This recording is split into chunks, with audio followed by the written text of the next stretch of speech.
Very good morning to each one of you. We are into the session dealing with electronics and the electrical industry. Just to give you a snapshot of where we are globally, currently we are about 100 billion electronics market, likely to reach about 400 billion by 2022. So the option before the country by 2022 would be either you import oil or you import electronic goods. That's the kind of scenario we are going to be in unless we take Make in India very seriously.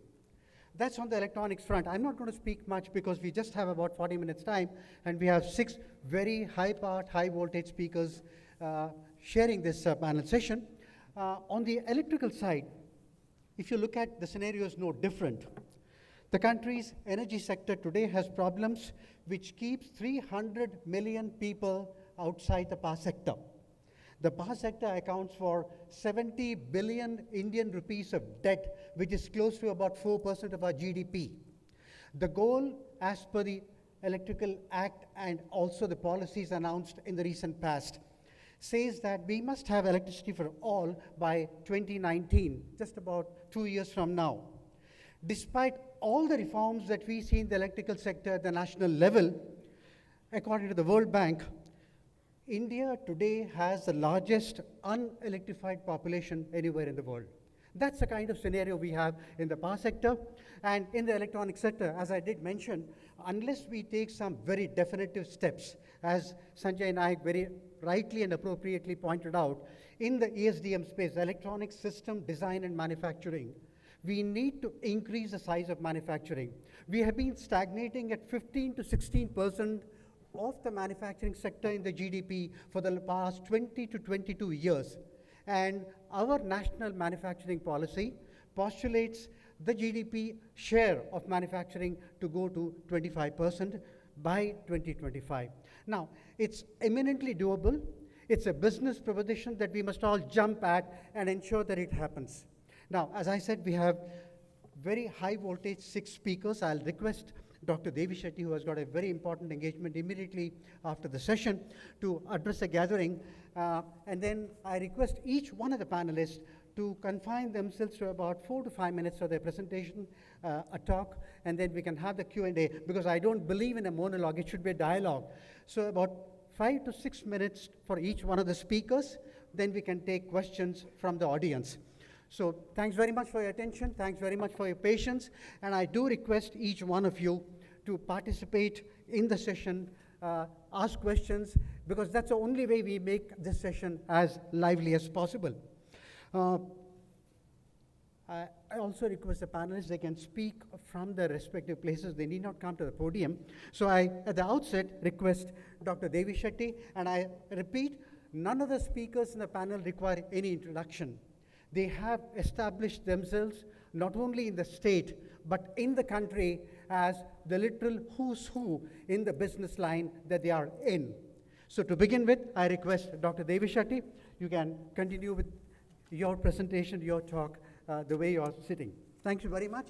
And as I said, we do request the audience to participate in a big way as soon as the panel session gets over. Since Dr. Devi Shetty has got a very important appointment immediately after his session, I request the audience to pose the questions to Dr. Devi Shetty immediately after his talk. Whereas when it comes to the others, we can have the question-answer session after all the speakers complete their talk or presentation in the allotted time. Thanks very much. Thank you, sir. Thank you very much for the opportunity. Global healthcare and wellness industry is a $7.2 trillion industry. It's the second largest industry in the world. It is likely to be the largest industry in the world by 2020. This industry, in spite of spending such a huge amount of money, the services are reaching out to less than 20% of the population. Now, if it has to reach out to at least half the world's population, we need to dramatically change the way it is delivered by coming up with new products and new software. Essentially, healthcare requires both hardware and software. Let's look at the hardware. what it takes for India to become the leader in healthcare hardware. It requires policies. First of all, no Indian company can manufacture products for healthcare looking at only India as the market. For any product to be used in healthcare, it has to be used by Asia, Africa, Latin America, and probably the former Soviet bloc. Unless you have that kind of a volume, it is not worthwhile investing money on this. For this to happen, we need right policies. 8 years ago, I was trying to get all the Asian countries together to form something like US FDA or a CE marking. And I failed miserably because our government didn't even bother sending a representative for the meeting. And none of these countries will come together unless India takes a lead, because they look at us as the market. So it is a government which has to take the lead in creating a standard for product to be used on human body, like a US FDA. Now, about the software, we are sitting at a billion-dollar, trillion-dollar opportunity, because the healthcare will get transformed in the format of digital healthcare. The papers are going to disappear. Patient will not go to see a doctor in the clinic. He will sit at home, and a communication will happen through the mobile phone. In US, because of the rigid regulatory restrictions on a patient data, no technologists can come up with a product to change the way electronic medical records or patient data is stored and obtained. Because in US, if a patient data is leaked, the litigation can be into few $1 million, because US is a very interesting country where patient data is more sacred than the patient's life. In that kind of a background, no innovation can happen, but we are lucky in India. We have brilliant software engineers. They can come up with phenomenal product. But again, for that to happen, we need right policies. Today, most patients share their data with the doctors using WhatsApp. There is nothing wrong as long as the patient is aware that it's a social media tool. So we need regulations to allow the doctors to use all the tools, whatever is safe, for a safe patient data transfer. Now, there are a lot of talks going on. There is a body called NEHA, National Electronic Medical Record Authority, which was created. But our fear is that if we follow the same rigid regulation on data like US, forget it. Nothing will happen in this country, because no software engineer would like to put his money in developing something when he is vulnerable for a massive litigation. So we need to understand our limitations. We need to make the regulation in a manner that any startup, any young software engineer can come up with a EMR to treat diabetes or hypertension. And if that kind of a regulatory infrastructure is created, we can come up with brilliant products, because we are blessed in having some of the most talented doctors, some of the most talented software engineers.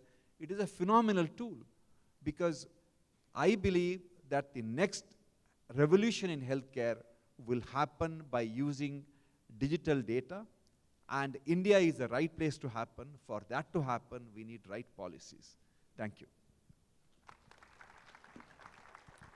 Yeah, questions for Dr. Shetty? Can I go first? Sure, Dr. Yeah. Thank you, Dr. Shetty. You talked about digital data, probably referring back also to software. But our belief is that even in terms of equipment, there's so much amount of disruption that's happening with technologies. I'm sure you're the best of the world in terms of number of areas in medical field. But to give you a flavor, the other day I saw an ECG machine, which is all driven by sensors. Bluetooth was the one which is driving it. And big data was trying to control it and show that you don't need to have the sinusoidal waveforms that will go by, but there'll just be about 3 lights which will come in, a green light, an orange light, yellow light. Or there is predictive analytics I saw further, but that's the software part. But even the hardware part, I thought technology would have a very important role, and India have an advantage because those technologies, we didn't need to go through the whole process of, stage by stage. we leapfrog ourselves into new technologies and build products and then do the digital content part of it, I think we have a tremendous amount of advantage. Any thoughts on that, Doctor? We have a phenomenal opportunity, but someone has to make the product. And that product should sell. For that, there is a market. And that market simply doesn't exist because Indian market is still today a very small market for any of the healthcare related product. If an Indian manufacturer can sell it in China or in other Asian countries, African countries, they will never buy it unless it is marked by a regulator bodies which says that this product is safe to be used on the human body. You can create a mobile phone or a video the player or a TV because it is not going to hurt anybody. But you make a product called a ECG. ECG can electrocute the patient. An ultrasound can kill the patient by giving shock waves. So there are a lot of regulatory restrictions in making product which can be used on the human body. And there are more regulations if you are going to implant something on the human body. Thank you. Colonel Prasad, last question from the audience. Yeah.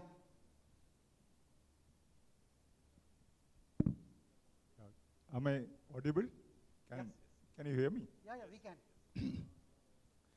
In the internet, a lot of things are happening. People talk about the standards which are being changed. Cholesterol has been taken away from the wellness regime. BP readings are different. Your blood sugar readings are different. 2000 medicine has been banned by IME, Indian Medical Association. Under this situation, now we are left to, sort of a perplexed status as to what is right. We have been consuming certain medicines. Today that medicines are supposed to be poison. And tomorrow, possibly, things may change. And which is the regulatory Colonel, authority? please ask the question because we are running out of time. Yeah. Please give us what your question is. Now, my question is, which is the regulatory authority to ensure that correct information is disseminated to the people? Thank you. What is good for you depends entirely on what is the market value of that product. As long as there is a patent on a particular product, that product will save millions of lives. The moment the patent expires, everybody will drop their product like a hot potato and it has got no value. Most of the things what medical profession claims as good for you depends most of the time on what is the commercial value. It is a sad reality, and we must admit that this is the sad reality. I just had Thank you, Doctor. Thank you, Doctor. Mr. How's your time? I just had one question, if I can, Sudhir Shankar. Because he has a very tight schedule. Make it as short as possible. Sure. With the proactive government today, Doctor, with the ASEAN countries coming together and the policies, you think it's possible that what you did 10 years ago can take a new look today? One, and secondly, our Prime Minister's speeds, scale, and skill. You think digital coming in, Digital India coming in, how much of India can actually benefit due to this? See, there is a lot of distance between the cup and the lip. We can make big statements, but in the end, at the grassroots level, there has to be something which is in black and white, which is clear, which can be reproduced, and it is understood. And that should happen. So regulations are very, very important for any process or a product in healthcare. So unless we clearly define those regulatory the restrictions or the supports, the products cannot come up in healthcare. It will only remain on the paper. Now it's good that we are all coming together under Asian and other brands, but in the end, someone has to sit together, they should interact with the doctor, they should interact with the industry, and lay the norms that if a ECG made in India with these standards can be used in Africa, Latin America, and all those countries, and those countries should agree to use it. There's no point in we saying that it can be used in that country. They should agree. So they all come together and they should formulate the regulation which is acceptable to all of them. Thank you, Doctor. How's your clock?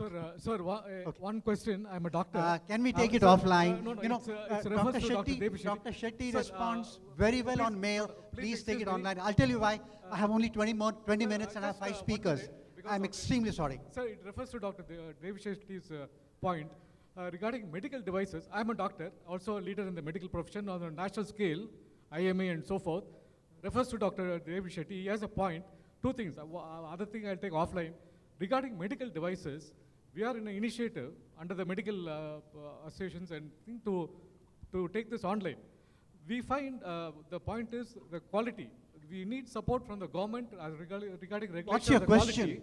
Regarding quality, question is to also you whether you can help form a regulatory body which will standardize, harmonize quality levels across all the suppliers in the healthcare field. And Dr. Devi Shetty can also play a role. This is very thing because right now in India, unlike in USA, which US FDA controls the devices, we don't have anything. And as Dr. Devi Shetty said, doctors are at risk because we cannot test the equipment, and it's very crucial. It can affect the lives of the patient. Okay, thank you. Sir, if we make a product here, I can bet it will be impossible to get a US FDA accreditation, irrespective of how good you are, because we know the reason behind all these accreditation. Of course, to maintain high standards, but it's also protecting their own industry, which is acceptable. If we create something, we will naturally look after our interests, but we don't have such body. That is the biggest problem. So my request to all the policymakers here is that we have to first look at the regulatory structure if you want to bring about transformation in healthcare industry. Thank you very much, Doctor. He has a hard stop. Thanks very much, Doc, for all the enlightening thoughts and Sir, Vidyashankar, sir, I would request Ms. V. Manjula to kindly give a memento to Dr. Devi Prasad. Sorry for the intervention, Mr. Vidyashankar. Additional Chief Secretary to Government will give a memento to Dr. Devi Prasad Chetty. We wish we had more time, but as Shri Vidyashankar said, it's paucity of time. Thank you, sir. Thank you, Doctor. And it's back to you, sir. we now have Mr. Dilip Sharma, Managing Director, Delta Power Solutions India Private Limited. He has brought Taiwan to India, and we would like to share his experience, how Make in India is happening in a very big way in Karnataka and at the national level. Mr. Dilip Sharma, 4 to 5 minutes, please. Good morning to the audience here and my fellow panelists. We are here to discuss about how the manufacturing sector can take off, especially in electronics and electrical sector.